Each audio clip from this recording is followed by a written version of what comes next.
It's a handy thing to fall back on if you are a solo developer, because it means you don't have to place everything, it's all just there.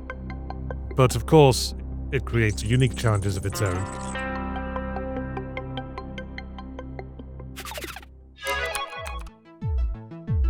If you're a regular consumer of video games-related media, there's a good chance you've at least heard of Yahtzee Croshaw, the journalist, critic, novelist, and professional smartass best known for his review series Zero Punctuation, which has been rebranded as fully ramblomatic and furnished with a less ocularly offensive color scheme here on Second Wind.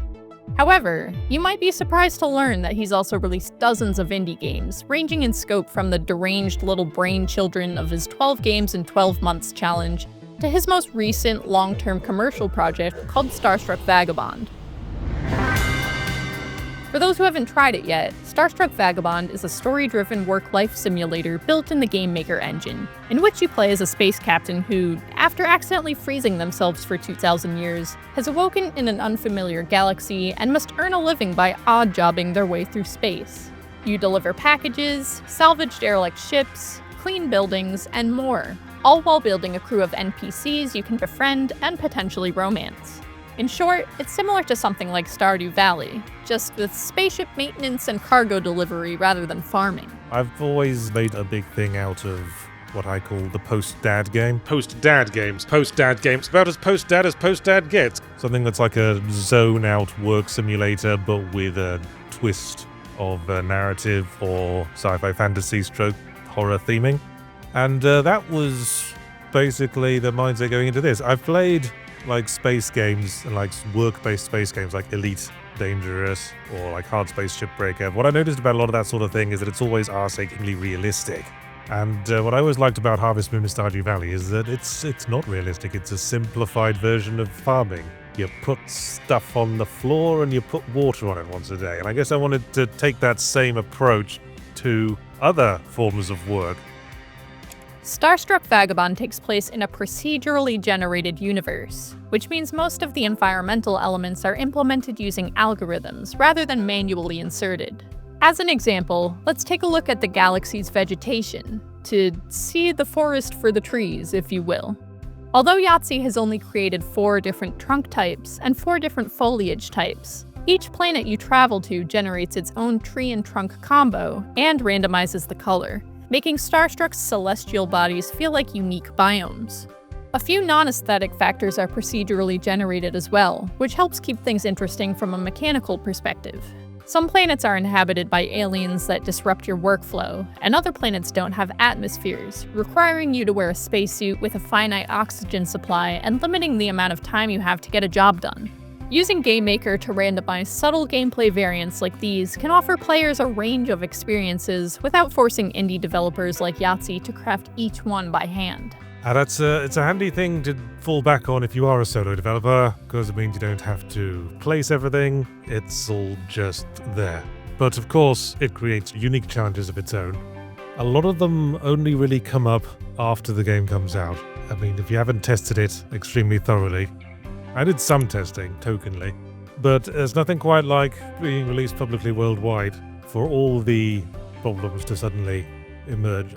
What sort of problems, you ask? As it turns out, among the infinite possible scenarios begot by procedural generation, at least 1 or 2 of them will really screw up your game if you don't establish all the necessary rules and limitations.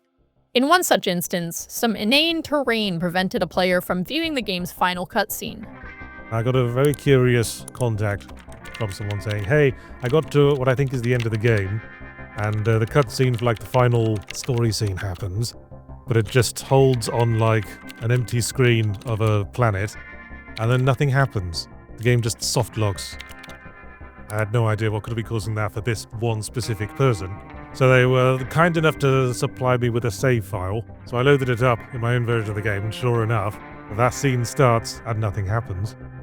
What was supposed to happen was that a character was supposed to walk into shot from below.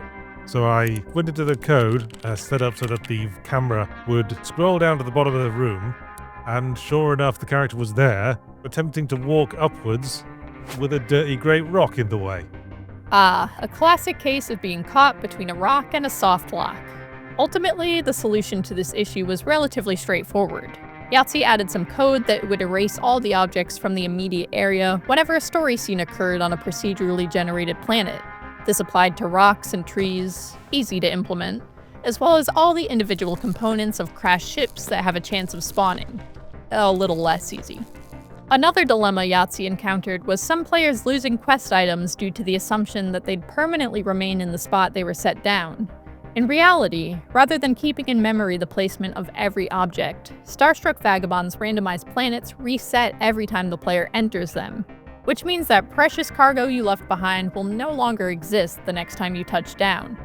In the end, Yahtzee opted for a fix that, while not particularly elegant, was a straightforward and effective means of preventing players from losing their valuables to the void.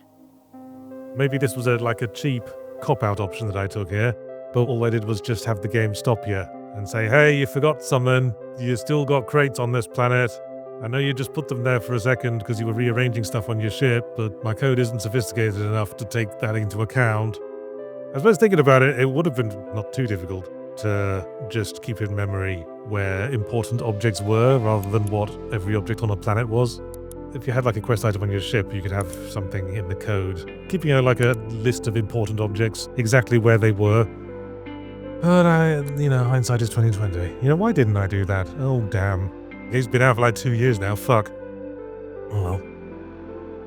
Hindsight may be 2020, but foresight improves with experience, and I personally feel very confident that Yahtzee will never again let an errant boulder stop him from sharing his stories with the world. Procedural generation is a valuable tool, and, in the case of Starstruck Vagabond, an excellent teacher.